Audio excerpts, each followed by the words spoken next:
اللہ اکبر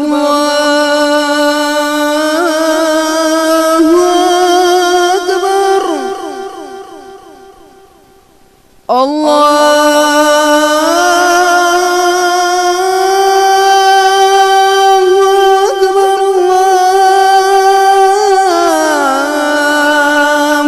اکبر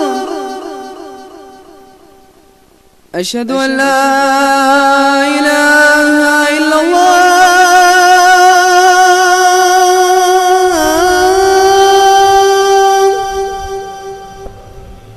أشهد أن لا إله إلا الله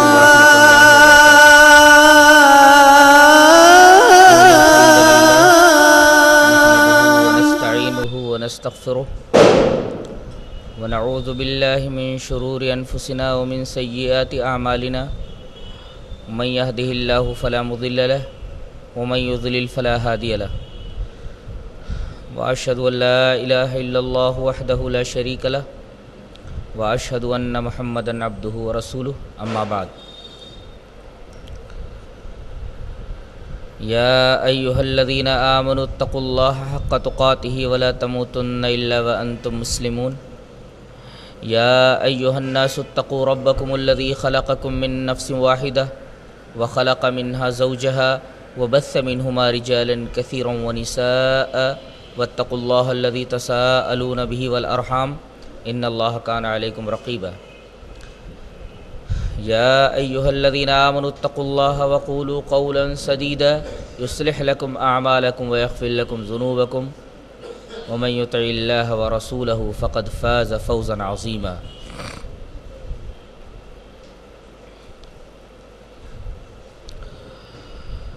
أعوذ بالله من الشيطان الرجيم بسم الله الرحمن الرحيم والعصر إن الإنسان لفي خسر إلا الذين آمنوا وعملوا الصالحات وتواصوا بالحق وتواصوا بالصبر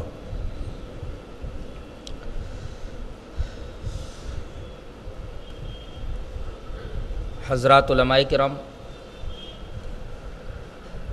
محترم بزرگوں، نوجوان بھائیوں، پیارے بچوں، پردہ نشین ماں اور بہنوں، جیسا کہ آپ حضرات کو اچھی طرح معلوم ہے کہ ہم سورہ عصر کی تفسیر کرنا چاہتے ہیں۔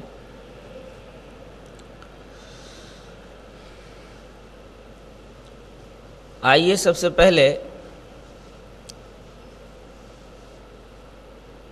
اس سورہ کریمہ کے تعلق سے کچھ بنیادی باتیں ذہن نشین کر لیں۔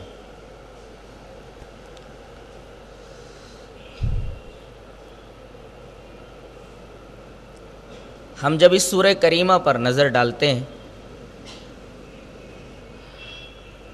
تو سب سے پہلے ہمیں یہ نظر آتا ہے کہ یہ سورہ کریمہ سہل ممتنع کی ایک اعلیٰ مثال ہے۔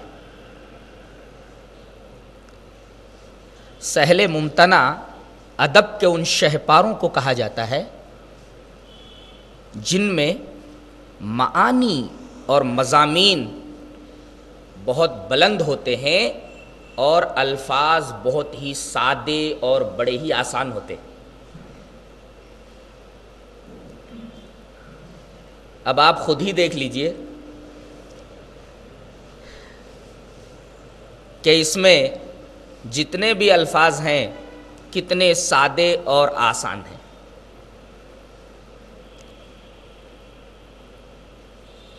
سب سے پہلے واو ہے، ایک حرف۔ یہ واو یہاں قسم کے معنی میں ہے، اور اب تو اردو میں ہم لوگ اس واو کو قسم کے معنی میں استعمال کرتے رہتے ہیں۔ واللہ میں ایسا نہیں کروں گا، واللہ میں نے ایسا نہیں کیا۔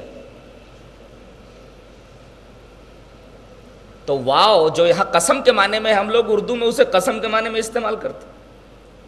دوسرا لفظ العصر ہے۔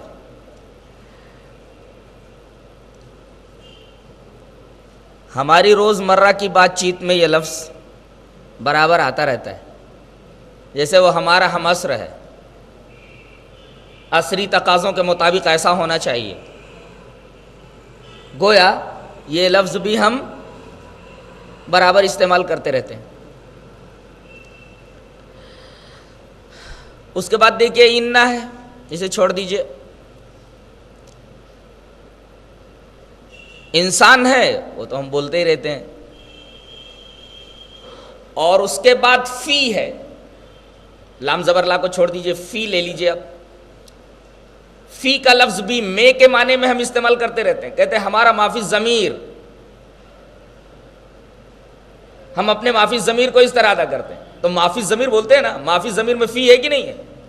اور معافی ضمیر کا مطلب یہ ہوتا ہے کہ جو کچھ ضمیر میں ہے، جو کچھ دل میں ہے، یہ لفظ بھی ہم استعمال کرتے ہیں۔ الا یہ کہ ہم اردو میں استعمال کرتے ہیں۔ آمنو کا مطلب ایمان، وہ بھی ہم استعمال کرتے رہتے ہیں۔ عمل صالح، اس کو بھی ہم اچھی طرح سمجھتے ہیں۔ تواسی وصیت سے، وصیت کا لفظ بھی ہم بولتے رہتے ہیں، اردو میں اس لفظ کو استعمال کرتے رہتے ہیں۔ لفظ حق ہے، اس کو بھی ہم اپنے جملوں میں استعمال کرتے رہتے ہیں، اور صبر کا لفظ بھی برابر ہمارے استعمال میں رہتا ہے۔ ثابت یہ ہوا کہ یہ سورہ کریمہ سہل ممتنع کی ایک اعلیٰ مثال ہے۔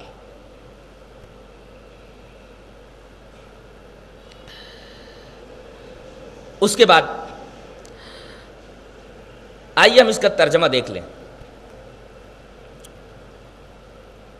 والعصر، زمانے کی قسم، ان الانسان لفی خسر، بے شک تمام کے تمام انسان یقیناً گھاٹے میں ہیں، مگر وہ لوگ جو ایمان لائے اور اچھے کام کیے، اور انہوں نے ایک دوسرے کو حق کی وصیت کی، اور انہوں نے ایک دوسرے کو صبر کی وصیت کی۔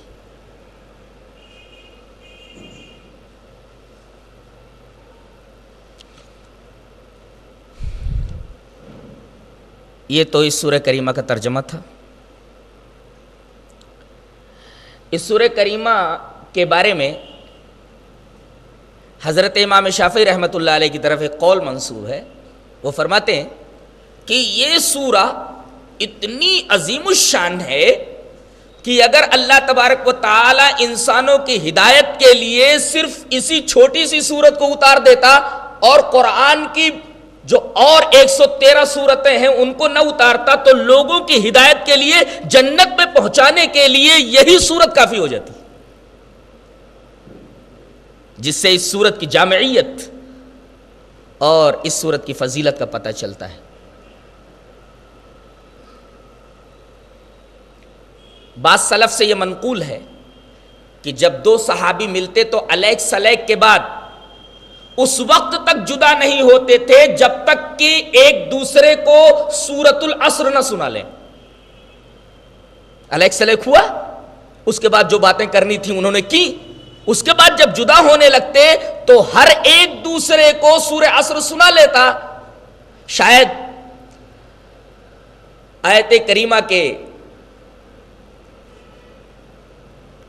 وہ جو تیسری آیت ہے اس پر عمل کرتے ہوئے کہ ایک دوسرے کو حق کی وصیت کرتے ہیں اور ایک دوسرے کو صبر کی وصیت کرتے ہیں۔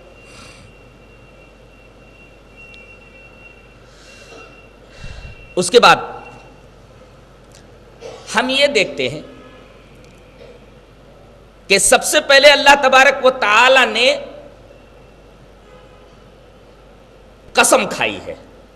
قسم کے بارے میں ایک چیز جان لیں کہ ایک ہوتا ہے مقسم، قسم کھانے والا، اور ایک ہوتا ہے مقسم بہی، جس کی قسم کھائی جائے۔ تو یہاں زمانے کی قسم، قسم کھانے والا کون؟ اللہ۔ اللہ مقسم ہوا، قسم کھانے والا۔ کس کی قسم کھائی گئی ہے؟ مقسم بہی کون ہے؟ زمانہ، العصر۔ تو اللہ مقسم اور العصر یعنی زمانہ مقسم بہی، اور اس فعل کو قسم کہتے ہیں۔ قسم کا معنی اگر آپ ڈکشنری میں دیکھیں گے تو آپ کو معلوم ہوگا کہ قسم کا مطلب ہوتا ہے کاٹ دینا۔ اچھا، قسم کا مطلب ہوتا ہے کاٹ دینا۔ تو جو لوگ قسم کھاتے ہیں، قسم کے معنی سے اس کا کیا ربط ہے؟ ربط یہ ہے کہ جب یہ معلوم ہوا کہ قسم کے معنی کاٹنے کے، اس کا مطلب یہ ہے کہ انسان جب کوئی بات کہتا ہے، کوئی دعویٰ کرتا ہے، تو اس دعوے پر جب قسم کھاتا ہے تو اس کا مقصد یہ ہوتا ہے کہ سامنے والے کے ذہن میں اگر کوئی شک ہے، سامنے والے کے ذہن میں اگر کوئی شبہ ہے تو وہ شک کٹ جائے، وہ شبہ کٹ جائے، بالفاظ دیگر شک و شبہ کی نفی ہو جائے اور مخاطب کے ذہن سے شک و شبہ دور ہو جائے۔ یوں قسم جو ہے یہ شک و شبہ کو کاٹ دیتا ہے، یعنی مخاطب کے ذہن سے شک اور شبہ کی نفی کر دیتا ہے۔ یہ تو قسم کے بارے میں کچھ ضروری اور بنیادی باتیں ہوئیں۔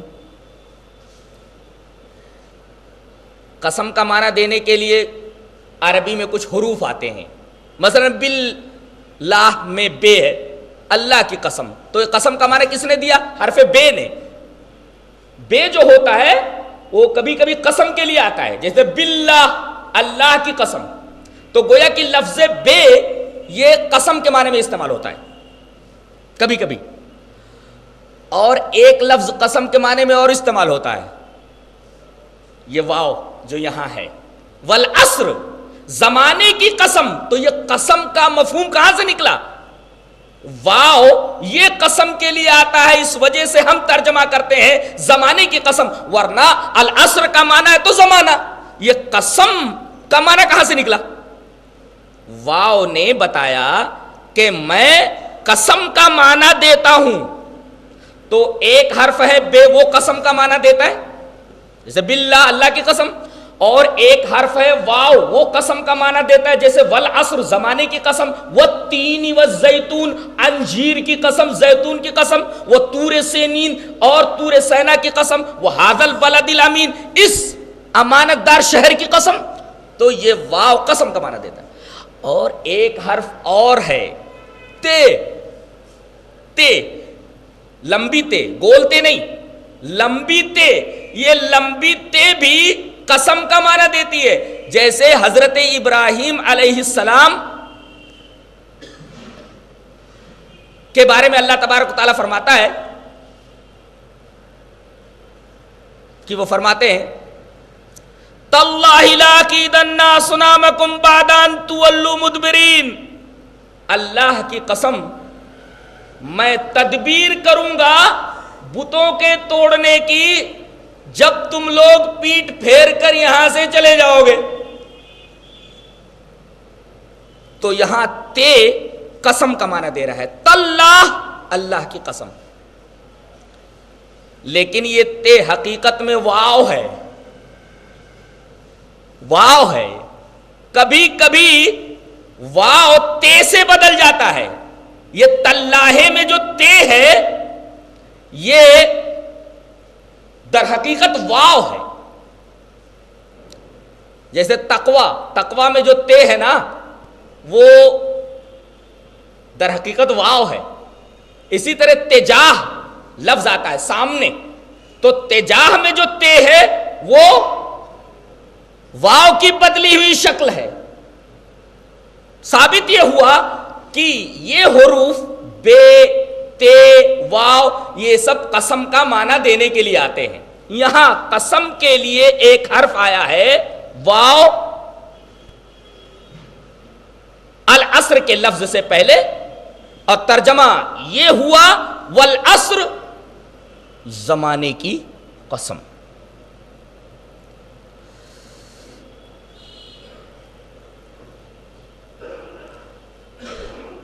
قسم کا حقیقی مفہوم کیا ہے وہ پہلے سمجھ لیتے ہیں. اگر اس مفہوم کو آپ نے سمجھ لیا تو قرآن میں جہاں جہاں قسمیں اللہ تبارک و تعالی نے اپنی مخلوقات کی کھائی ہیں وہاں ان قسموں کا حقیقی مفہوم آپ اچھی طرح سمجھ لیں گے.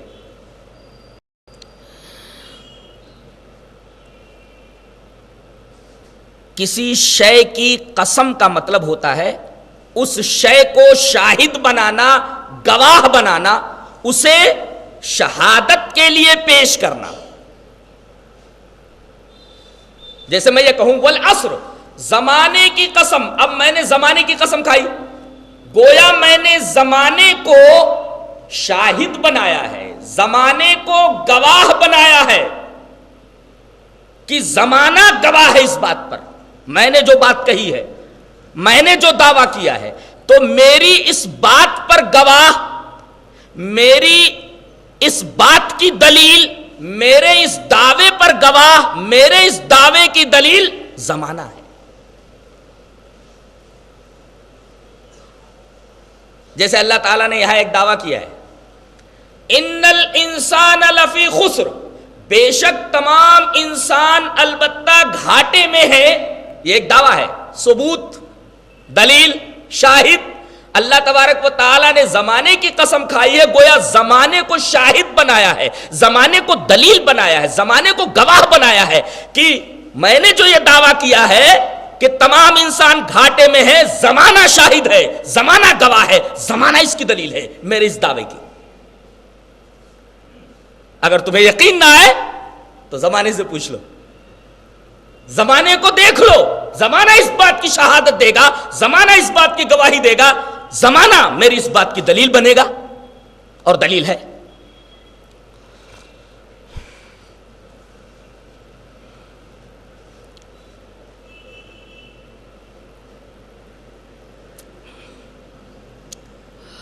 اب آئیے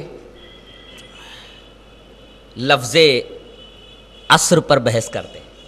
یہ عصر کا مطلب کیا ہوتا ہے؟ عصر کا مطلب عام طور پر ہم کیا لیتے ہیں؟ زمانہ. جیسے یہاں ہم کہتے ہیں والعصر، زمانے کی قسم. لیکن آپ کی معلومات میں اضافے کے لیے ایک بات اور بتا دوں کہ زمانے کا مفہوم دینے کے لیے قرآن میں ایک اور لفظ آیا ہے، دہر.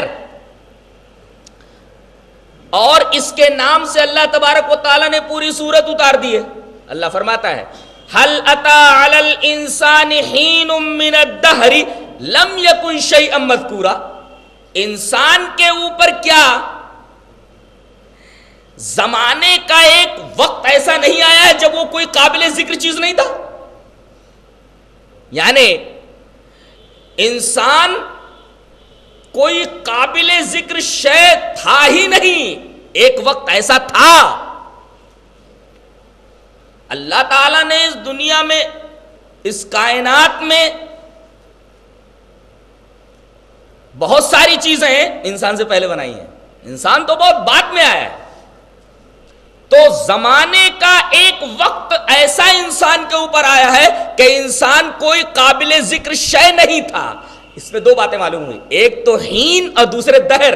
حین من الدہر، زمانے کا ایک وقت. یہاں اللہ تعالیٰ نے زمانے کے مفہوم کو ادا کرنے کے لیے دہر کا لفظ استعمال فرمایا. تو عصر مانے بھی زمانہ اور دہر کے مانے بھی زمانہ. دونوں کے درمیان فرق کیا ہے؟ اس فرق کو بتانے سے پہلے میں دہر کے تعلق سے ایک حدیث آپ حضرات کے گوش گزار کر دوں، جسے حضرت امام بخاری رحمۃ اللہ علیہ بخاری شریف کتاب التفسیر کے اندر سورہ جاسیہ کی ایک آیت وما یہلکون الا الدہر کی تفسیر میں لائے ہیں. روایت اس طرح ہے، وعن ابی ہریرہ رضی اللہ تعالی عنہ قال قال رسول اللہ صلی اللہ علیہ وسلم قال اللہ عز وجل یوزینی ابن آدم یسب الدہر وانا الدہر وَبِيَدِ الْأَمْرُ أُقَلِّبُ اللَّيْلَ وَالنَّهَارِ رواہ البخاری فی کتاب التفسیر. حضرت امام بخاری اس حدیث کو کتاب التفسیر میں لائے ہیں.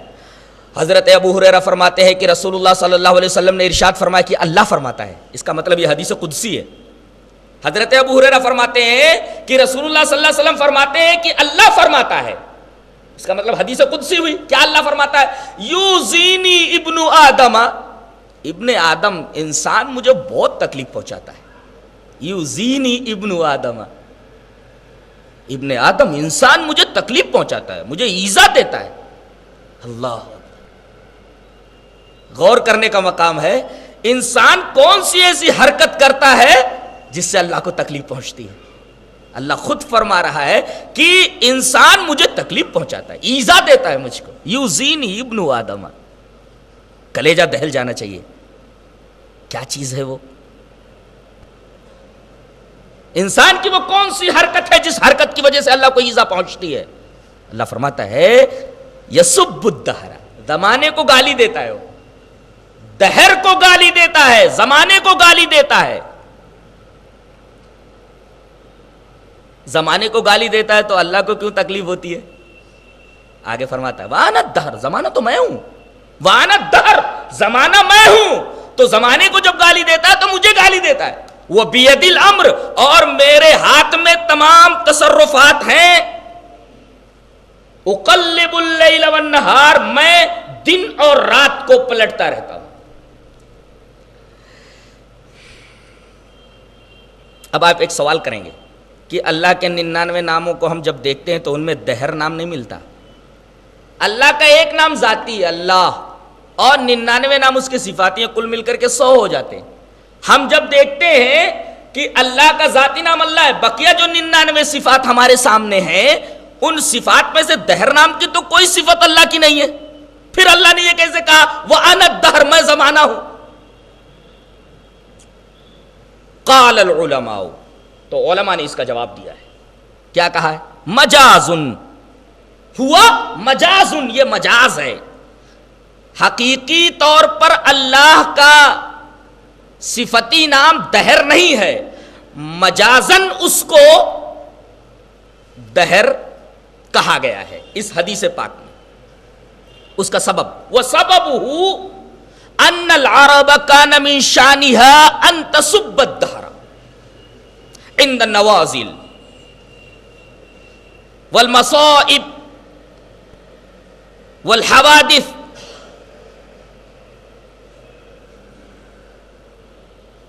من موت او حرم او تلف مال او غیر ذلك فيقولون یا خیبت الدہر. علماء نے کہا کہ یہاں اللہ تبارک و تعالی کا جو صفتی نام دہر کہا گیا ہے وہ اس کا صفتی نام حقیقت میں نہیں ہے، مجازن کہہ دیا گیا ہے. اس کا سبب یہ ہے، سبب بتا رہے ہیں کہ عربوں کی عادت یہ تھی ان العرب کان من شانها، عربوں کی عادت یہ تھی کہ جب کوئی مصیبت آتی، کوئی تکلیف پہنچتی، جیسے وہ کسی مرض میں مبتلا ہو گئے، بڑھاپے میں مبتلا ہو گئے، بوڑھے ہو گئے، او تلف مالن یا مال ضائع ہو گیا، مال تلف ہو گیا، اور غیر ذالک یا اسی طریقے کی اور کوئی تکلیف پہنچ گئی، تو وہ کہتے تھے یا خیبت الدہر، اے زمانے کی ناکامی، یعنی زمانہ ناکام ہو گیا. زمانہ ناکام ہو گیا، زمانہ ناکام ہو گیا. اس کا کیا مطلب؟ مثلا اس موبائل کو ایک انجینئر نے بنایا ہے. اگر میں یہ کہوں کہ اس موبائل کو کس طرح اس انجینئر نے بنایا، اس کا ایک پرزہ برابر نہیں ہے، اس کا شیپ صحیح نہیں ہے،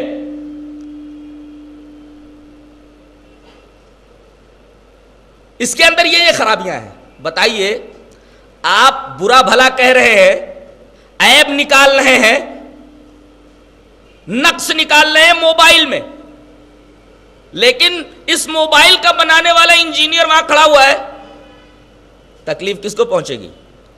موبائل کو کہ موبائل بنانے والے کو؟ موبائل بنانے والے کو. ایسے ہی یہاں اللہ تبارک و تعالی یہ فرما رہا ہے کہ زمانہ میں ہوں، یعنی زمانے کو میں ہی چلا رہا ہوں، رات اور دن کو میں ہی بدلتا ہوں، سلسلہ روز و شب آتا ہے میرے تصرف کی وجہ سے۔ تو اگر کوئی زمانے کو گالی دیتا ہے تو در حقیقت مجھے گالی دیتا ہے۔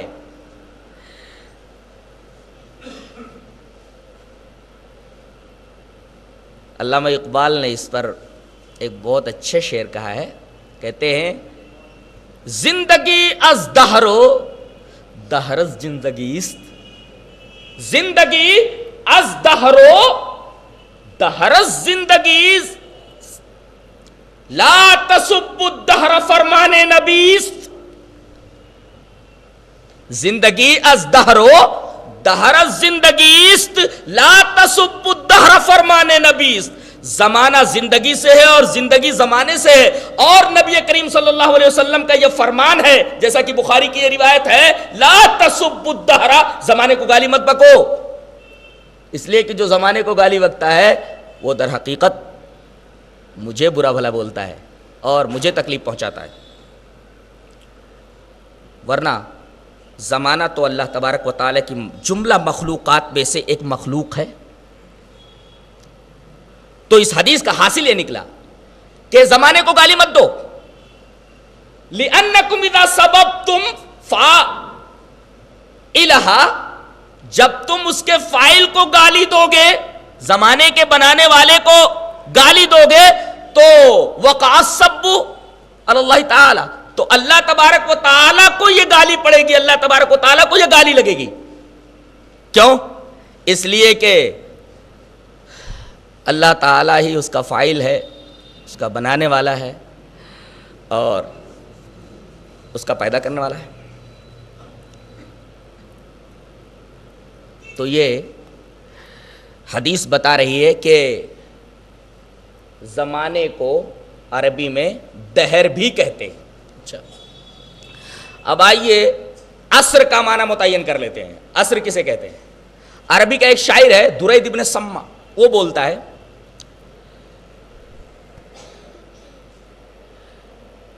فَإِن لَا تَتْرُكِي عَزْلِي صَفَاحًا فَإِن لَا تَتْرُكِي عَزْلِي صَفَاحًا تَلُمْكِ عَلَيْهِ نَفْسُكِ غَيْرَ عَصْرِي، بولتا ہے اپنی محبوبہ کو مخاطب کر کے کہ اگر تو مجھے بے وقوفی کی وجہ سے، حماقت کی وجہ سے ملامت کرنا مجھے نہیں چھوڑے گی، تو عنقریب تیرا دل تجھے ملامت کرے گا اس کے اوپر، اور اس پر زیادہ زمانہ نہیں گزرے گا۔ غیر عصری، اگر تو بے وقوفی کی وجہ سے مجھے ملامت کرنا نہیں چھوڑے گی تو زیادہ زمانہ نہیں گزرے گا کہ تیرا دل تیرے اوپر اس کی وجہ سے ملامت کرے گا۔ تو غیر عصری، زیادہ زمانہ نہیں گزرے گا۔ پتہ یہ چلا کہ دہر میں اور عصر میں، جبکہ دونوں زمانے کے معنی میں آتے ہیں، فرق یہ ہے کہ دہر کے اندر مجموعیت کا اعتبار ہے اور عصر کے اندر اس کے اضافی ہونے کا اعتبار ہے۔ اس کو اس طرح سمجھ لو کہ دہر کہتے ہیں ایبسلیوٹ ٹائم کو، مطلق وقت، وقت مطلق، ایبسلیوٹ ٹائم، اور عصر کہتے ہیں رننگ ٹائم، گزرتا ہوا وقت، جیسا کہ اس شعر سے ثابت ہے۔ دہر کہتے ہیں ایبسلیوٹ ٹائم کو اور عصر کہتے ہیں رننگ ٹائم کو، گزرتے ہوئے وقت کو۔ اب دہر اور عصر کے درمیان فرق بالکل واضح ہو گیا۔ اس کو میں ایک مثال سے سمجھاتا ہوں۔ اللہ تبارک و تعالی نے جب چیزوں کی تخلیق کرنی شروع کی، یعنی ابتدائے آفرینش سے لے کر کے جب اس کے علاوہ کچھ نہیں تھا، پہلی چیز جب اس نے پیدا کی،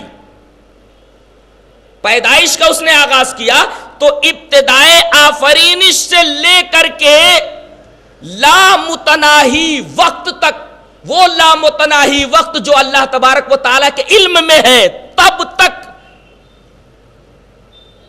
اگر ایک چادر پھیلی ہوئی مان لی جائے، یہاں سے لے کر کے لامتناہی حد تک، ابتدائے آفرینش سے لے کر کے جہاں سے اللہ تبارک و تعالیٰ نے پیدائش شروع کی، چیزوں کی، وہاں سے لے کر کے ابتدائے آفرینش سے لے کر کے لامتناہی وقت تک، وہ لامتناہی وقت جو اللہ تبارک و تعالیٰ کے علم میں ہے، تب تک، یہاں سے وہاں تک ایک چادر فرض کر لی جائے پھیلی ہوئی، ایک شامیانہ فرض کر لیا جائے وہاں تک، تو اس کو کہیں گے دہر، زمانہ، ایبسلیوٹ ٹائم. یہاں سے وہاں تک مکمل زمانہ ہے. برابر؟ اچھا، اب یہ وقت جو گزرتا جا رہا ہے، ایک رات آئی، ایک دن آیا، رات آ کر کے چلی گئی، دن آ کر کے چلا گیا، یہ سلسلہ روز و شب، یہ گزرتا ہوا ٹائم، یہ عصر ہے. ٹائم گزرتا جا رہا ہے، رننگ ٹائم کو عصر کہا جاتا ہے. یہ فرق ہے دہر اور عصر کے درمیان.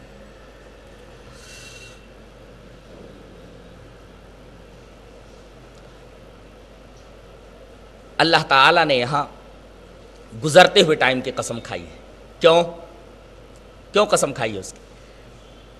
اس حقیقت کو اس وقت تک آپ سمجھ نہیں پائیں گے جب تک کہ اس سے پہلے والی سورت کا جو بنیادی مضمون ہے اس کو نہ سمجھ لیں. اس سے پہلے کون سی سورہ ہے؟ سورۃ العصر سے پہلے کون سی سورہ ہے؟ سورہ تکاثر ہے، الہاکم التکاثر، اس کے بعد یہ سورت ہے. تو اس سورہ عصر کا اس سے پہلے والی جو سورت ہے، سورۃ تکاثر، کیا ربط ہے؟ ربط یہ ہے کہ انسان تکاثر کی خواہش میں نتائج عمل سے غافل ہو جاتا ہے. جیسے کہا گیا الہاکم التکاثر، تم کو تکاثر نے غافل کر دیا، تم اپنی منمانی حرکتیں کرتے رہے، منمانی اعمال کرتے رہے، یہ سوچے سمجھے بغیر کہ میرے کسی بھی فعل کا نتیجہ کیا ہوگا. ہر حرکت تم نے نتائج عمل سے بے خبر ہو کر کے کیا، حتی زرتم المقابر، یہاں تک کہ تم مر کر کے قبروں میں آ گئے. تو تکاثر کی خواہش نے نتائج اعمال سے غافل کر دیا. یہ سورہ تکاثر کا مضمون ہے. تکاثر کسے بولتے ہیں؟ مال کی کثرت، جاہ کی زیادتی، عزت کی زیادتی، زیادہ سے زیادہ مال ملے اس کی خواہش، میری زیادہ سے زیادہ عزت ہو اس کی خواہش، میرا منصب جاہ اعلی درجے کا ہو اس کی خواہش، اور حصول مال، حصول اولاد، حصول عزت، حصول جاہ، حصول اقتدار، حصول منصب کی خواہش اور تمنا، اور اس کی ریس میں ہم یہ بھول گئے کہ ہمیں مرنا ہے اور مرنے کے بعد ہمارے ان عملوں کا کچھ نتیجہ نکلنے والا ہے، اس کی ہم نے پرواہ نہیں کی.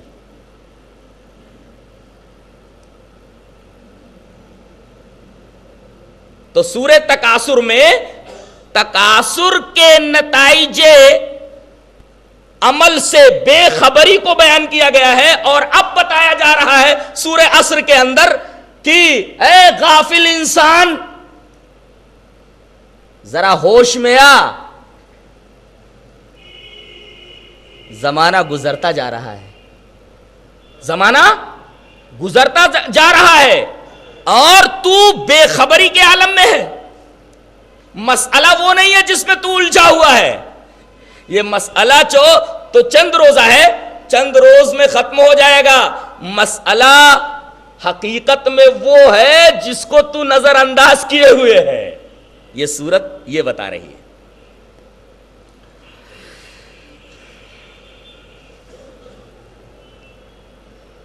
لفظ بڑا حیرت انگیز لایا گیا، عصر.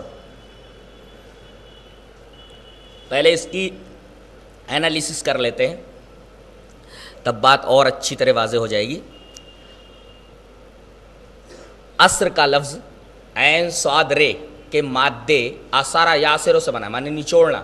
جیسے اللہ تبارک و تعالیٰ نے سورہ یوسف کے اندر یہ بیان کیا ہے کہ حضرت یوسف علیہ السلام جب جیل کے اندر چلے گئے تو آپ کے ساتھ 2 اور نوجوان بھی جیل میں تھے. وَدَخَلَ مَعَهُ السِّجْنَ فَتَيَانِ 2 نوجوان اور بھی جیل میں گئے حضرت یوسف کے ساتھ.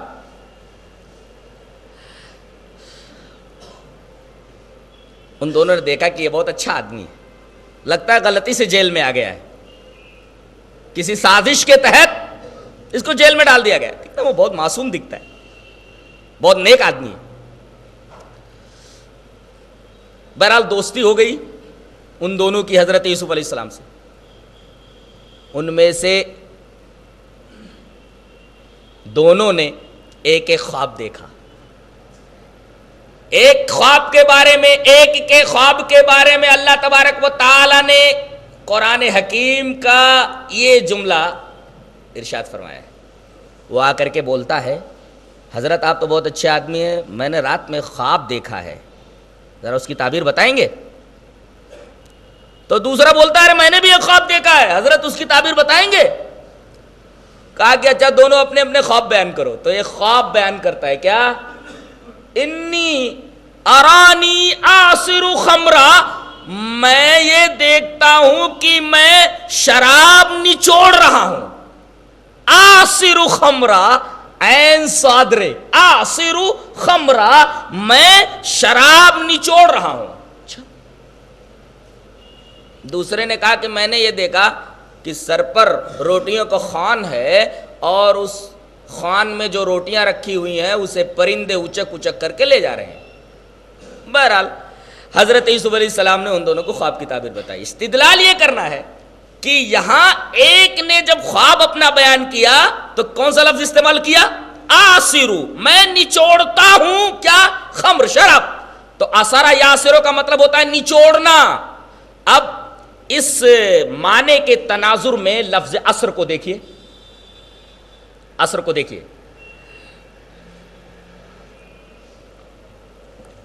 کسی چیز کو نچوڑ دیا جائے تو نچڑی ہوئی چیز کو دوبارہ اس چیز کے اندر داخل کیا جا سکتا ہے؟ نہیں.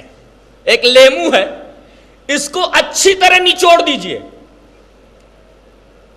لیمو سے رس نچوڑ کر کے گلاس میں رکھ دیجئے. غور کیجئے کہ یہ نچوڑا ہوا رس دوبارہ کوئی دنیا کا بڑے سے بڑا سائنٹسٹ نیبو کے اندر ڈال سکتا ہے؟ نہیں ڈال سکتا. گنا ہے, گنے کے اندر رس بھرا ہوا ہوتا ہے, گنے کو نچوڑ دیا جائے مشین کے اندر اور نچوڑنے کے بعد سارا رس باہر نکل آئے تو کیا اس نچوڑے ہوئے گنے کے اندر دوبارہ اس رس کو ڈالا جا سکتا ہے؟ دنیا کا کوئی سائنٹسٹ, دنیا کا کوئی بھی صاحب علم, کسی بھی ٹیکنالوجی کا ماہر ہو, نچوڑے ہوئے رس کو دوبارہ نہ تو لیمو کے اندر ڈال سکتا ہے نہ گنے کے رس کو دوبارہ گنے کے اندر ڈال سکتا ہے. اور عصر مانے نچوڑنا. اللہ یہ فرما رہا ہے, اے میرے بندو تم تو دیکھ ہی رہے ہو نا, بچپن تمہارا گزر گیا, جوان ہو گئے, کیا کسی جوان کا بچپن واپس ہو سکتا ہے؟ نہیں.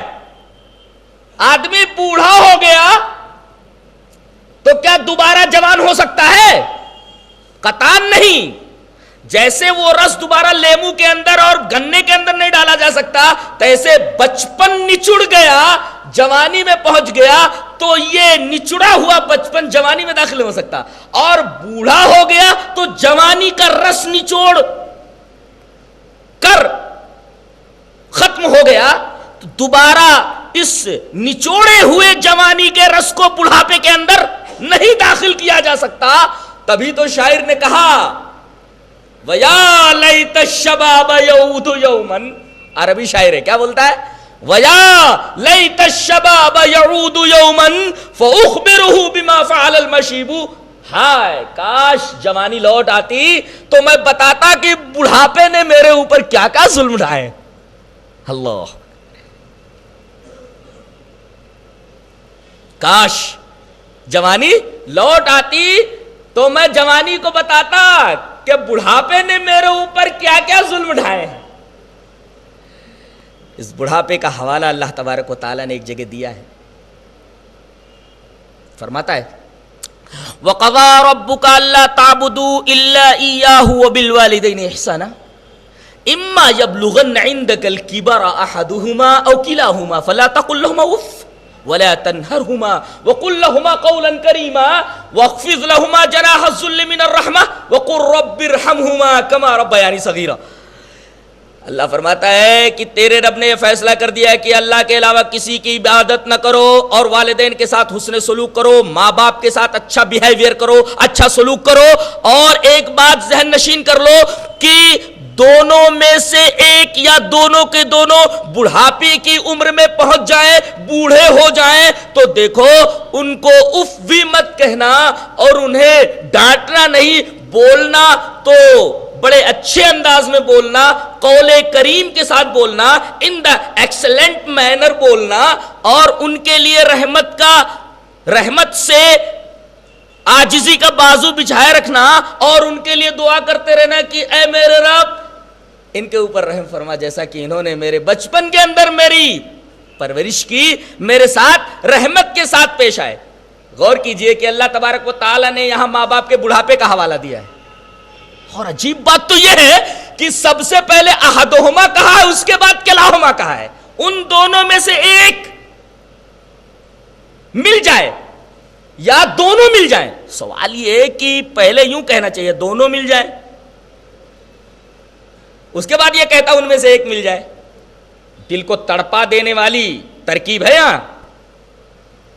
ذرا غور کرو, بوڑھا ہے بوڑھی ہے دونوں ہیں. بچے اگر تکلیف پہنچاتے ہیں, سیدھے سے کھانا نہیں دیتے, سیدھے سے کپڑا نہیں دیتے, چائے پانی کا خیال نہیں رکھتے, تو جو بچوں کی طرف سے ایذا پہنچتی ہے بڑھاپے کے عالم میں, دونوں اپنا غم ایک دوسرے کو سنا کر کے غم غلط کر لیتے, غم ہلکا کر لیتے. کسی آدمی کو کوئی غم پہنچے اور کوئی قریبی آ کر کے اس کے پاس بیٹھ جائے, اس سے اس کا حال پوچھے, تو یہ اپنا غم بیان کر کے اپنے غم کو ہلکا کر لیتا ہے. غم بیان کر دیتا ہے آدمی تو غم ہلکا ہو جاتا ہے. بوڑھا بوڑھی دونوں زندہ ہے تو اگر بچے ان کے ساتھ برا سلوک کرتے ہیں تو ایک دوسرے سے کہہ کر کے اپنا غم ہلکا کر لیتے ہیں. لیکن احدہما اللہ نے پہلے کہا ہے کہ اگر دونوں میں سے ایک ہی رہ گیا, بوڑھا رہ گیا یا بوڑھی رہ گئی, بتاؤ اگر بچے ستائیں تو یہ اپنا غم کس سے بیان کرنے کے لیے جائے گا؟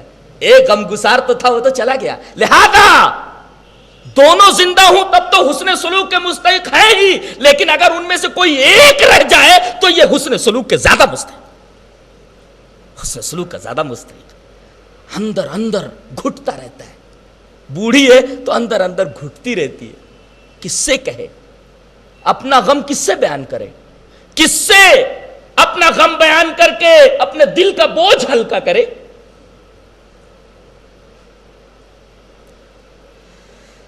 تو بڑھاپا کسے کہتے ہیں؟ نچڑی ہوئی جوانی کو. جوانی کسے کہتے ہیں؟ نچڑے ہوئے بچپن کو.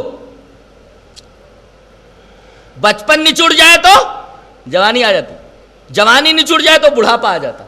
نچڑی ہوئی چیز دوبارہ اصل شے کے اندر نہیں داخل ہوتی. ایسے ہی اللہ تبارک و تعالیٰ فرما رہا ہے عصر, زمانہ نچڑتا جا رہا ہے. ایک لمحہ اگر گزر گیا تو دنیا کی ساری دولت دے کر کے اس لمحے کو لوٹانا چاہو جو نچڑ گیا ہے تمہاری زندگی سے, تو اس ایک منٹ کو, ایک ثانیے کو لوٹا نہیں سکتے. اس قدر قیمتی نچڑ گیا.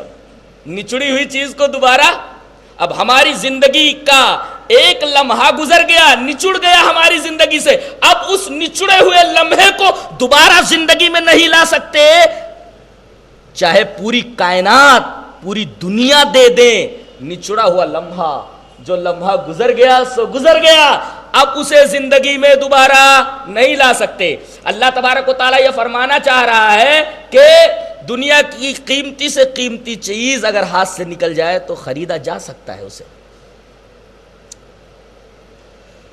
سونا ہو، ہیرا ہو، موتی ہو، ہاتھ سے نکل جائے دوبارہ انہیں خریدا جا سکتا ہے، لیکن زندگی سے جو لمحہ چلا گیا، جو لمحہ گزر گیا، کوئی بھی قیمت دے کر کے اپنی زندگی کے اندر اس لمحے کو واپس نہیں کر سکتے۔ اللہ فرما رہا ہے کہ یہی تو تمہارا اصل سرمایہ ہے، یہی تو اصل پونجی ہے تمہاری، اور اس قدر قیمتی ہے، یہ اتنا بڑا خزانہ ہے۔ ارے بے وقوف بندے، بے وقوف انسان، اتنی قیمتی چیز، اتنے عجیب و غریب خزانے کی تو قدر نہیں کر پا رہا۔ جو اگر زندگی سے چلا جائے تو دوبارہ تو خرید نہیں سکتا، پوری دنیا کی دولت دے کر کے، ایک لمحہ زندگی سے نکل گیا تو اسے پوری دنیا کی دولت دے کر کے نہیں خرید سکتا۔ اس قدر قیمتی خزانہ تیرے پاس ہے، اور تو ہے کہ اسے ایک بے فائدہ چیز میں لگا رہا ہے۔ اب آپ ایک سوال کر سکتے ہیں کہ دنیا کی جتنی بھی چیزیں ہیں اس کو آپ بے فائدہ کیوں کہہ رہے ہیں؟ اس معنی میں میں بے فائدہ کہہ رہا ہوں کہ دنیا کے اندر جتنی بھی نعمتیں ہیں ان کے اندر تین خرابیاں ہیں، تین خرابیاں ہیں، اور عجیب بات تو یہ ہے کہ یہی نعمتیں جو جنت میں ہیں ان کے اندر یہ تین خرابیاں نہیں ہیں۔ دنیا کے اندر جتنی نعمتیں ان کے اندر تین خرابیاں، جنت کے اندر جتنی نعمتیں ہیں ان کے اندر تین خوبیاں، کہ خرابیاں وہاں نہیں، خرابیوں کا گزر نہیں، نقائص کا گزر نہیں، عیوب کا گزر نہیں۔ دنیا کی تمام نعمتوں کے اندر تین خرابیاں کون کون سی ہیں؟ تین عیب کون کون سے ہیں؟ تین نقائص کون کون سے؟ کوانٹٹی صحیح نہیں ہے، دوسرے کوالٹی صحیح نہیں ہے، تیسرے وہ ہمیشہ رہتی نہیں ہے۔ ہر نعمت کے بارے میں دیکھ لو، ایک تو کوانٹٹی برابر نہیں ہے، ملتی ہے تو تھوڑی مقدار میں ملتی ہے، تھوڑی مقدار میں ملتی ہے۔ انسان کو دنیا کی ساری چیزیں مل جاتی ہیں؟ نہیں ملتی، بہت تھوڑی دنیا ملتی ہے، پوری دنیا نہیں ملتی۔ غالب نے اسی حقیقت کو بیان کیا ہے، بولتا ہے ہزاروں خواہشیں ایسی کہ ہر خواہش پہ دم نکلے، ہزاروں خواہشیں ایسی کہ ہر خواہش پہ دم نکلے، بہت نکلے میرے ارمان لیکن پھر بھی کم نکلے۔ ابھی ایک ضرورت پوری نہیں ہوئی انسان کی، دوسری ضرورت سر اٹھائے کھڑی رہتی ہے۔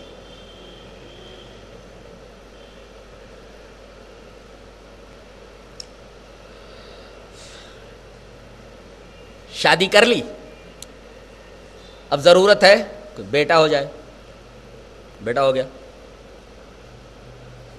ایک بیٹی ہو جانا، بیٹی بھی ہو گئی، اب کیا کرنا؟ بیٹے کو اچھی تعلیم دلانا، بیٹی کو اچھی تعلیم دلانا، اچھے سے اچھا اسکول دیکھنا۔ چلیے ذمہ داریاں بڑھتی جا رہی ہیں، بچہ فارغ ہو گیا پڑھ کر کے، اب نوکری کی تلاش، اسے کسی اچھی نوکری پہ لگا دینا، کتنا بھی پیسہ لگتا ہو۔ اب کسی اچھی پوسٹ پر پہنچ گیا، اچھے منصب کو حاصل کر چکا، تو اب یہ ہے کہ اب اس کی شادی کر دی جائے۔ اللہ، ایک ضرورت پوری نہیں ہوئی کہ دوسری ضرورت سر اٹھائے کری رہتی ہے۔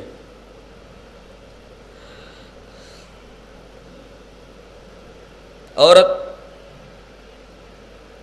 کبھی بہو رہتی ہے، کبھی ساس رہتی ہے، دونوں کو سکون نہیں۔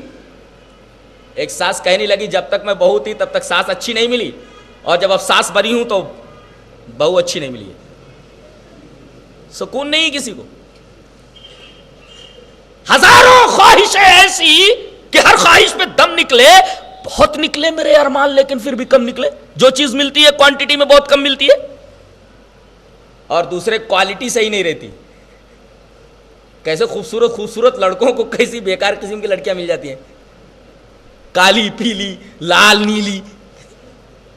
اب دیکھتا ہے اپنی بیوی کو، دوسری خوبصورت لڑکی کو دیکھتا ہے، غلط ہو گیا تو غلط ہو گیا.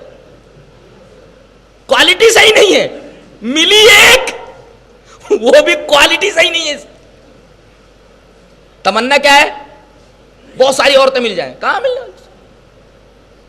کرنا بھی چاہے تو 4 سے زیادہ کی اجازت نہیں ہے. ملی تو کوانٹٹی میں کم ملی نعمت, اور ملی بھی تو کوالٹی صحیح نہیں. بعض عورتیں جھاڑو سے مارتی ہیں شوہروں کو, دے دے مارتی, کوالٹی صحیح نہیں ہے. اور تیسرے, جو نعمت ملتی ہے وہ ہمیشہ نہیں رہتی, ختم ہو جاتی. انجینئر بن گیا, محنت کرنے کے بعد ڈاکٹر بن گیا, مرنے کے ساتھ انجینئرنگ یہیں رہ گئی, ڈاکٹری یہیں رہ گئی. آگے کیا گیا؟ اس کا اچھا عمل, اس کا برا عمل, وہ گیا آگے, سب کچھ یہیں دھرا رہ گیا. جو نعمت ملی وہ ابدی نہیں ملی. اللہ تبارک تعالیٰ فرماتا ہے میری جنت میں آ جاؤ. زمانے کے ایک ایک لمحے کو کام میں لے لو, اس لیے کہ تم اگر ایک ایک لمحے کی قدر نہیں کرو گے تو خسارے میں رہو گے. اس لیے کہ اگر تمہیں دنیا مل بھی جائے تو کیا ملے گی؟ کوالٹی صحیح نہیں, کوانٹٹی صحیح نہیں, ابدیت نہیں. تمہیں دنیا مل بھی جائے تب بھی تم خسارے میں ہو. جی کامیابی کیسے ملے گی؟ کامیابی کی شرطوں پر کل بحث ہوگی. اور اگر کامیاب ہو گئے تو نعمتیں کیسی دیں گے؟ جو ان تینوں عیوب سے خالی ہو. اللہ تعالیٰ سورہ محمد میں ارشاد فرماتا ہے, دیکھو کوالٹی دیکھو, کوانٹٹی دیکھو, ابدیت دیکھو. مثل الجنت التي اعد المتقون فيها انہار من ماء غیر آسن وانہار من لبن لم يتغیر طعمه وانہار من خمر لذة للشاربین وانہار من عسل مصفى. اللہ تبارک و تعالیٰ جنت کی نعمتوں کے بارے میں فرما رہا ہے. دنیا کی تمام نعمتوں کے اندر تین عیوب, ہماری جنت کی تمام نعمتوں کے اندر یہ عیوب نہیں, یہ نقائص نہیں, یہ خرابیاں نہیں, تین خوبیاں ہیں. کیا تم ترستے ہو کہ پانی مل جائے ذرا ایک گلاس پیور, پانی بھرپور رہے, کہاں ملتا ہے؟ کہاں ملتا ہے؟ کوانٹٹی صحیح رہتی ہے پانی کی. اللہ فرما رہا ہے ہماری جنت کے اندر آ جاؤ, فیہا انہار من ماء, پانی کی نہر نہیں, پانی کی نہریں, نہر کی جمع ہے وہ, نہر کی جمع انہار, پانی کی نہریں. پانی کبھی ختم نہیں ہوگا. اور یہ تو ہے کوانٹٹی, نہر نہیں, نہریں پانی. کوالٹی دیکھنا چاہو گے؟ غیر آسن, کوالٹی بتائیے کہ پانی کبھی خراب نہیں ہوگا, سڑے گا نہیں. پانی اسٹور کر کے ٹانکی میں رکھ لو, 4 مہینہ رہنے دو, کیڑے پڑ جائیں گے, نہ نہانے کے قابل رہے گا اور نہ پینے کے قابل رہے گا. پیو گے تو طرح طرح کی بیماریوں میں مبتلا ہو جاؤ گے. قرآن کہہ رہا ہے من ماء غیر آسن, ایک تو پانی کی نہریں, یہ کوانٹٹی, اور غیر آسن, کبھی خراب نہیں ہوگا میری جنت کی نہروں کا پانی, یہ ہے کوالٹی. اچھا, وانہار من لبن, ایک گلاس پیور دودھ کے لیے تم ترستے ہو, میری جنت کے اندر آ جاؤ. وانہار من لبن, دودھ کی نہریں, ایک نہر نہیں, دودھ کی نہریں. اللہ اکبر. پانی کی نہریں تو دیکھی ہوں گی آپ نے, دودھ کی نہریں ہوں گی. کیسی جنت ہوگی, اللہ اللہ اللہ اللہ, کیسی جنت ہوگی. دودھ بہ رہا ہے نہروں کے. وانہار من لبن, دودھ کی نہر نہیں, دودھ کی نہریں. ایک گلاس پیور دودھ کے لیے تم ترستے ہو, نہیں ملتا تم کو, آؤ کوانٹٹی دیتے ہیں دودھ کی, تمہیں نہریں دیتے ہیں دودھ کی. وانہار من لبن. اچھا کوالٹی کیا ہے؟ دودھ کو رکھ دو ذرا 10 دن تھیلی کے اندر یا کسی جگہ اسٹور کر کے, اس دودھ کا کیا حال ہوتا ہے وہ دیکھ لینا, سڑ جاتا, گندا ہو جاتا. اللہ پاک فرما رہا ہے میروں کے اندر جو دودھ بہ رہا ہے, لم یتغیر طعمہ, جیسے جیسے زمانہ گزرتا جاتا ہے تمہارا دودھ خراب ہوتا جاتا ہے, لیکن ہماری جنت کے اندر ایسا نہیں ہوگا. لم یتغیر طعمہ, کبھی بھی ابد تک کبھی بھی دودھ کا ذائقہ خراب نہیں ہوگا. یہ ہے کوالٹی. اور وانہار من خمر, ایک بوتل شراب کے لیے کتنا پیسہ لگانا پڑتا ہے تم کو. کسی کو بہترین وائن نہیں ملتی تو ٹھرا پیتا ہے. کیا پیتا ہے؟ ٹھرا. کہتا ہے کہ اخبار کی ہیڈنگ بولتا ہے 12 آدمی زہریلی شراب پی کر مر گئے. یہ کون سی شراب تھی؟ یہ وہی ٹھرا تھی، ہینڈ میڈ، جو ہاتھ سے بنا لیتے. اللہ فرما رہا ہے ایک بوتل شراب کے لیے تم ترستے ہو، پیسے لگاتے ہو، آؤ ہماری جنت کے اندر. وانہار من خمر، شراب کی بھی نہریں ہیں. نہر نہیں، نہر ہے. کیا منظر ہوگا، سب پانی کی نہریں بہ رہی ہیں، دودھ کی نہریں بہ رہی ہیں، شراب کی نہریں بہ رہی ہیں. اور کوالٹی، یہ تو کوانٹٹی ہے نہریں شراب کی، اور کوالٹی لذت للشاربین. کہتے ہیں جب کوئی آدمی شراب پیتا ہے تو اسے پہلے کڑوی لگتی ہے پھر منہ بناتا ہے. جو پیے وہ جانے میں تو ایسے ہی بتا رہا ہوں، سنی سنائی بات کہہ رہا ہوں کہ جب آدمی جو ہے پیتا ہے تو منہ بناتا ہے، پہلے شروع میں کڑوی لگتی ہے. تو میں نے ایک شرابی سے پوچھا، ابے بیوڑا، وہ بیوڑے سے میں نے پوچھا، ابے بیوڑے، جب شراب پینے سے منہ کا ذائقہ خراب ہو جاتا ہے تو کائے کو مرتا ہے، کیوں شراب پیتا ہے؟ کہتا ہے مولوی صاحب شراب پیتے وقت شروع میں تو کڑواہٹ محسوس ہوتی ہے، لیکن جب اندر جاتی ہے تو جو سرور آتا ہے اس میں بہت مزہ ہے. قرآن حکیم بولتا ہے وانہار من خمر، کوانٹٹی شراب کی نہریں، اور کوالٹی لذت للشاربین، پینے والوں کو لذت مل جائے، پینے والے انجوائے کریں. لذت مینس انجوائے، انجوائے کرو، پیو، انجوائے کرو. پینے والوں کے لیے، شارب مینس ڈرنکر، لذت للشاربین، پینے والوں کو مزہ آ جائے. مزہ آ جائے پینے والوں. کیا بات ہے، کیا انداز ہے گفتگو کا، کیا اسٹائل آف ٹاکنگ ہے. کوالٹی بتائے گی، کوانٹٹی بتائے گی. پانی کی نہریں، ذائقہ خراب نہیں ہوگا. دودھ کی نہریں، ذائقہ خراب نہیں ہوگا. شراب کی نہریں، پینے والوں کو مزہ آ جائے، کوالٹی. وانہار من عسل مصفی، حکیم بولتے ہیں یہ دوا شہد کے ساتھ کھا لینا، پیور شہد لینا. اب پیور شہد کہاں سے تلاش کرنا؟ پیور شہد کہاں سے لانا؟ اب آدمی کی اس مجبوری سے وہ شہد اتارنے والے کیا کرتے ہیں، ایک بکٹ لے لیتے ہیں، بکٹ کے اندر پورا گڑ ڈال کر کے، پانی ڈال کر کے پورا میٹھا کر لیتے ہیں. اب اس کو بیچنا ہے، کیا کرتے ہیں، کہیں شہد کا پورا چھتا دیکھتے، وہ چھتا اٹھا کر وہاں ڈال لیتے، اور 10-5 زندہ شہد کی مکھیوں کو بھی ڈال لیتے، بیچ رہے ہیں. دیکھتے ارے یار شہد کی مکھیاں ہیں اس میں، تو چھتا پورا پڑا ہوا ہے. اب حکیم نے بتایا تو کھانا ہے دوا کے ساتھ. قرآن حکیم بولتا ہے پیور شہد کے لیے تم ترستے ہو کہ تمہیں 1-8 کلو پیور شہد مل جائے، آؤ ہماری جنت کے اندر. وانہار من عسل، شہد کی نہریں، نہر نہیں شہد کی نہریں. یہ تو ہے کوانٹٹی. کوالٹی مصفی، بالکل صاف، جس کے پیور کہتے ہیں. مصفی کا ترجمہ کیا ہوگا؟ پیور، خالص.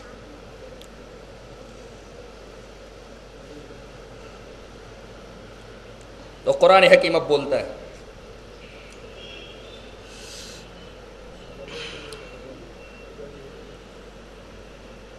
کہتا ہے کہ دنیا کے اندر اگر تم لوگ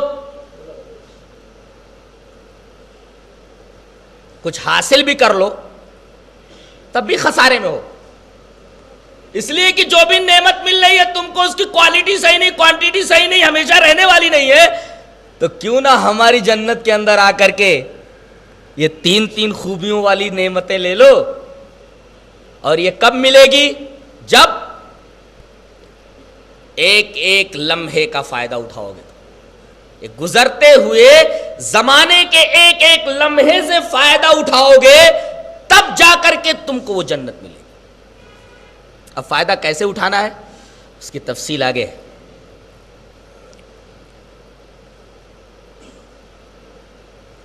یہ تو عصر پر بحث تھی.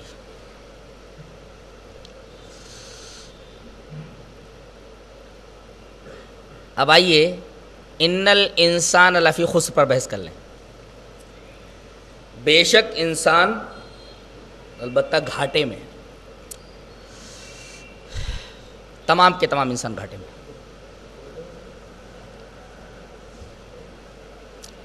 انسان کے لیے ایک اور لفظ استعمال ہوتا ہے بشر. تو بشر جب استعمال ہوتا ہے تو وہ ملک کے مقابلے میں ہوتا ہے. ان ھذا الا ملک کریم ما ھذا بشرا ان ھذا الا ملک کریم. بشر جو ہوتا ہے یہ ملک کے مقابلے میں آتا ہے, فرشتے کے مقابلے میں. اور ایک ہے انس کا لفظ, انسان کے لیے آتا ہے, وہ جن کے مقابلے میں. یا معاشر الجن والانس. انسان کو انسان اس وجہ سے کہا جاتا ہے, تفسیر و غریب القرآن میں ہے کہ حضرت ابن مسعود رضی اللہ تعالیٰ نے اس کی تفسیر کی ہے. وان ابن مسعود رضی اللہ تعالی عنہ سمی آدم لأنہ اخذ من عدیم الارض. انسان کو آدم بھی کہا جاتا ہے, اس کا یہ مطلب ہے کہ ساری سطح زمین سے اس کی مٹی لی گئی, اس سے بنایا گیا اس کو, اس وجہ سے اس کو آدم بولا جاتا ہے. رہا انسان کا مطلب تو حضرت ابن عباس رضی اللہ تعالی عنہما سے مروی ہے. وان ابن عباس رضی اللہ تعالی عنہما انہ قال انما سمی انسانا لانہ اعہد الیہ فنسی. انسان کو انسان اس وجہ سے کہا جاتا ہے کہ اللہ نے اس سے ایک عہد لیا تھا, وہ عہد بھول گیا. کیا عہد تھا؟ اس درخت کے قریب نہ جانا. جنت کی تمام نعمتیں برتنے کی اجازت ہے مگر اس درخت کے قریب نہ جانا. اور شیطان بہکا کر کے اسی درخت کے قریب لے گیا. تو اللہ نے اس سے ایک عہد لیا تھا اور وہ عہد بھول گیا, تو نسیان سے انسان بنا ہے کہ جیسے اللہ نے آدم سے ایک عہد لیا وہ بھول گیا, تو نسیان کے معنی بھولنا, اسی سے انسان ہے جس کی سرشت میں بھولنا داخل ہے. اس وجہ سے اس کو انسان کہا جاتا ہے.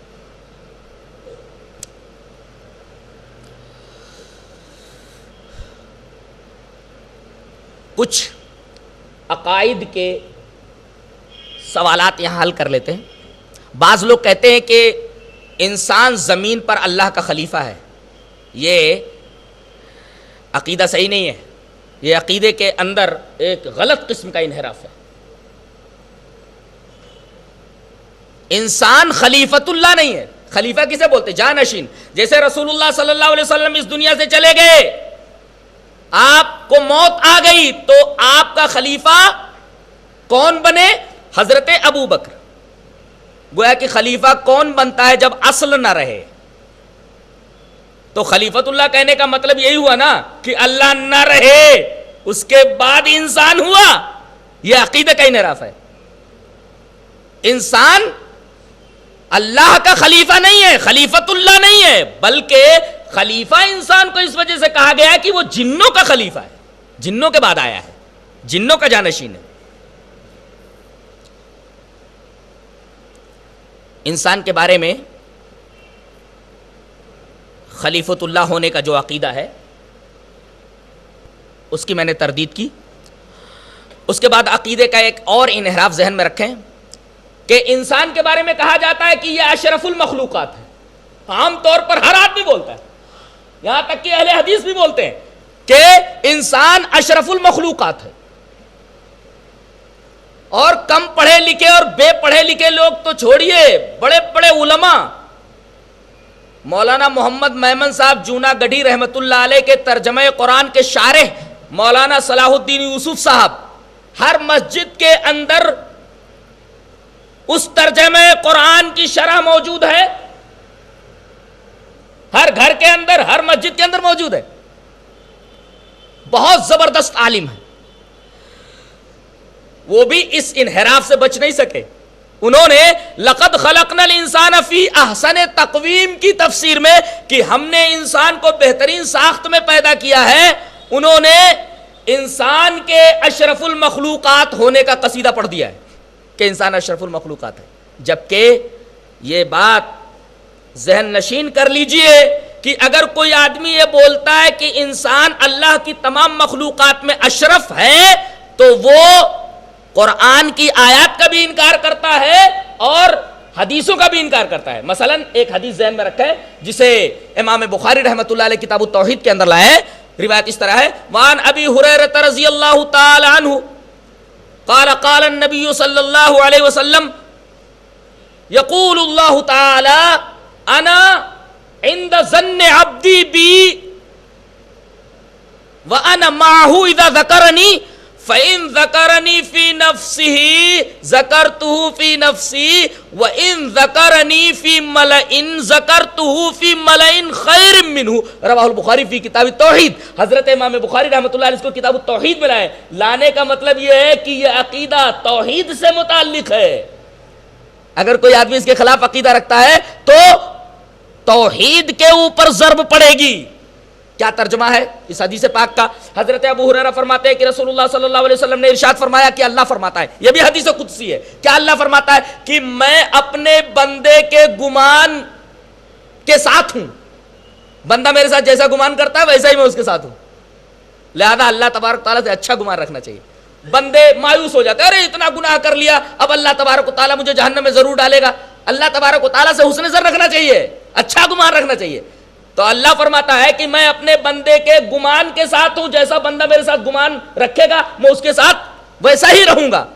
اور آگے اللہ نے فرمایا، حدیث قدسی ہے لہذا اللہ ہی فرما رہا ہے وَأَنَا مَعَهُ إِذَا ذَكَرَنِي، اور جب وہ مجھے یاد کرتا ہے تو میں اس کے ساتھ ہوتا ہوں. وَأَنَا مَعَهُ إِذَا ذَكَرَنِي، میں اس کے ساتھ ہوتا ہوں جب وہ مجھے یاد کرتا ہے میں اس کے ساتھ ہوتا ہوں. کیا مطلب؟ صوفیوں کا یہ عقیدہ کہ اللہ ہر جگہ موجود ہے اپنی ذات کے اعتبار سے، یہ غلط عقیدہ ہے. ابھی پوچھا جائے کہ اللہ کہاں ہے، بولتے ہر جگہ موجود ہے. ہر جگہ موجود نہیں ہے. اللہ فرماتا ہے الرحمن علی العرش استوى، اللہ عرش پر مستوی ہے. اپنی ذات کے اعتبار سے عرش پر مستوی ہے. ہر جگہ موجود کیسے ہے؟ اپنے علم کے اعتبار سے، اپنے تصرف کے اعتبار سے، اپنی تدبیر کے اعتبار سے، اپنے علم کے اعتبار سے. لیکن ذات کے اعتبار سے عرش پر مستوی ہے. تو میں اس کے ساتھ ہوں. کیا مطلب؟ میں اس کے بارے میں علم رکھتا ہوں، علم کے اعتبار سے اس کے ساتھ ہوں. صوفیوں کی طرح نہیں کہ وہ یہ عقیدہ رکھتے ہیں کہ اللہ ہر جگہ موجود ہے. وَأَنَا مَعَهُ کا مطلب علم کے اعتبار سے میں اس کے ساتھ ہوں جب وہ مجھے یاد کرتا ہے. وَأَنَا مَعَهُ إِذَا ذَكَرَنِي، میں اس کے ساتھ ہوں جب وہ مجھے یاد کرتا ہے. فَإِن ذَكَرَنِي فِي نَفْسِهِ، اگر وہ مجھے اپنے دل میں یاد کرتا ہے تو ذَكَرْتُهُ فِي نَفْسِي، اللہ فرماتا ہے جب میرا بندہ مجھے اپنے دل میں یاد کرتا ہے تو میں اسے اپنے دل میں یاد کرتا ہوں. اچھا، وَإِن ذَكَرَنِي فِي مَلَئٍ، اگر وہ لوگوں کے درمیان مجھے یاد کرتا ہے، لوگوں میں یاد کرتا ہے، اکیلے میں یاد کرتا ہے تو میں اکیلے میں اس کو یاد کرتا ہوں. اور اگر وہ بہت سارے لوگوں کے درمیان مجھے یاد کرتا ہے، وَإِن ذَكَرَنِي فِي مَلَئٍ ذَكَرْتُهُ فِي مَلَئٍ خَيْرٍ مِّنْهُ، تو میں اس کو یاد کرتا ہوں ایسی جماعت میں جو اس سے بہتر ہوتی ہے. حدیث بتا رہی ہے کہ ملائکہ یہ انسانوں سے افضل ہے. حدیث بتا رہی ہے، عقیدہ ہے اور توحید سے متعلق ہے کہ انسانوں سے اشرف، انسانوں سے افضل، انسانوں سے مرتبے میں بڑھے ہوئے فرشتے ہیں. یہ حدیث بتا رہی ہے. اب کوئی آدمی یہ عقیدہ رکھے کہ انسان اشرف المخلوقات ہے، فرشتوں سے بھی وہ قدر میں، شرف میں، عزت میں، مرتبے میں، کرامت میں بڑھا ہوا ہے، تو غلط عقیدہ رکھتا ہے. یہ حدیث پاک بتا رہی ہے. اللہ فرما رہا ہے اگر وہ لوگوں کے درمیان یاد رکھتا ہے تو میں اس کو یاد کرتا ہوں ایسے لوگوں کے درمیان، ایسی شخصیتوں کے درمیان جو اس سے بہتر ہیں، یعنی ملائکہ کے درمیان. تو ملائکہ کا اشرف ہونا اس حدیث پاک سے معلوم ہوا. اچھا، تو ثابت یہ ہوا کہ انسان اشرف المخلوقات نہیں ہے، ملائکہ اشرف المخلوقات. رہا مسئلہ انسانوں کے درمیان اشرف ہونے کا، تو اس کے بارے میں قرآن نے کہہ دیا کہ ان اکرمکم عند اللہ اتقاکم، جو انسان سب سے زیادہ تقوی والا ہوگا وہ مرتبے میں سب سے بڑا ہوگا. جی، یہ عقیدہ رکھنا ہے. انسان کے بارے میں یہ ایک دوسرا نقطہ ذہن نشین کرنا ضروری ہے.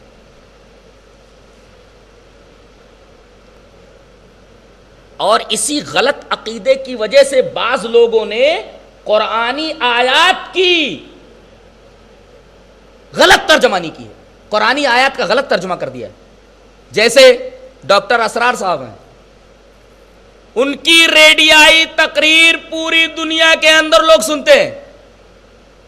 وہ اسی حلول پرستانہ غلط عقیدے کو بیان کرتے رہتے ہیں. وہ کیا بیان کرتے ہیں؟ کہتے ہیں یہ ہے کہ اس انسان کی شرافت کا عالم یہ ہے کہ اللہ تبارک و تعالی نے خود انسان کے اندر اپنی روح پھونکی، خود اپنی روح پھونکی. اب دیکھو، اب اگر یہ ترجمہ کر دیا جائے کہ اللہ نے خود انسان کے اندر اپنی روح پھونک دی، اس وجہ سے انسان اشرف ہو گیا، تو انسان کے اشرف ہونے کا عقیدہ جب انسان کے ذہن میں بیٹھ گیا تو اس نے دیکھو آیت کا غلط ترجمہ کر دیا. آیت کا ترجمہ یہ ہونا چاہیے وَنَفَخْتُ فِيهِ مِن رُوحِي، میں نے اپنی طرف سے اس کے اندر جان ڈال دی. اپنی روح نہیں ڈال دی، بلکہ اپنی طرف سے ایک مخلوق جو روح ہے اس کو میں نے اس کے اندر ڈال دیا. دیکھیں، ایک عقیدہ انسان کا بنا اور اس عقیدے کو ثابت کرنے کے لیے اس نے آیت کا غلط ترجمہ کر دیا، جیسا کہ ڈاکٹر اسرار نے کیا. اسی طریقے سے امین احسن اصلاحی، ان کی کتاب تدبر قرآن ہے، تدبر قرآن کے اندر وہ روح انسانی کو نور یزدانی سے تعبیر کرتے ہیں. ایک ڈیوائن اسپارک بولتے ہیں اس کو، ڈیوائن اسپارک، یعنی روح انسانی، انسان کے جسم میں جو روح ہے وہ ڈیوائن اسپارک ہے اور نور یزدانی ہے. یہ عقیدہ بھی غلط عقیدہ ہے. یہ صراط مستقیم سے ایک انتہائی خطرناک انحراف ہے، خطرناک انحراف.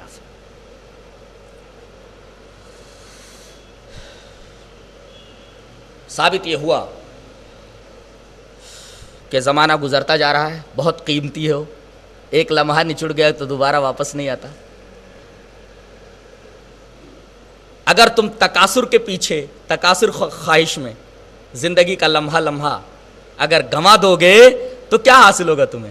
ایسی نعمتیں حاصل ہوں گی جن کے اندر 3 خرابیاں ہیں. تو کیوں نہیں گھاٹے سے بچتے ہو؟ گھاٹے سے بچنے کا کیا طریقہ ہے؟ ایک ایک لمحے کو کام میں لے لو. اب ایک ایک لمحے کو کیسے کام میں لوگے، کیا کرنا ہے؟ ایک ایک لمحے کے اندر انشاءاللہ ایمان اور عمل صالح کے اوپر کل بحث ہوگی. اللہ ہمیں نیک عمل اور اچھی سمجھ کی توفیق عطا فرمائے. وآخر دعوانا الحمدللہ رب العالمین.